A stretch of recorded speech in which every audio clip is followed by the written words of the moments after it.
If there's one sauce that has a reputation for being difficult, a sauce that strikes fear into the hearts of chefs everywhere, it's Hollandaise.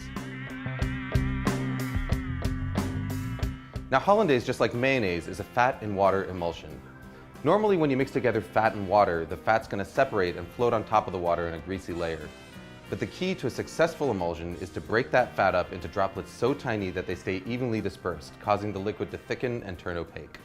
Traditionally, the way that you do this is by whisking together egg yolks and lemon juice in a double boiler until they're hot and frothy, and then slowly whisking in butter in a thin and steady stream.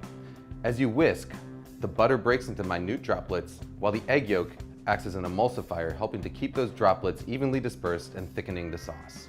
What you get is a creamy, smooth sauce with a rich texture and mild flavor that's perfect for vegetables, fish, and eggs. But there's a lot of ways it can go wrong. If you don't whisk fast enough, or if you add your butter too fast, the sauce will end up greasy and broken. If you don't cook your eggs enough, it won't thicken properly, but if you cook them too much, you end up with broken scrambled eggs. The fact of the matter is, if you want to learn how to do it the traditional way, the road to perfect Hollandaise is paved in broken sauces. But here's the good news. There's an alternative method that is completely foolproof, produces a Hollandaise that's every bit as good as the traditional version, and takes about a minute start to finish.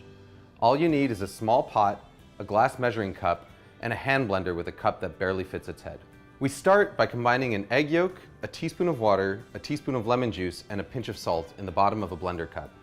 Next, we melt a stick of butter on the stovetop until it's completely hot and bubbling.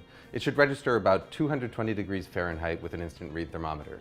Pour that butter into a glass measuring cup. Now all we've got to do is stick the hand blender into the cup, start it running, and then slowly drizzle in our butter. As the hot butter hits the eggs, they start to cook.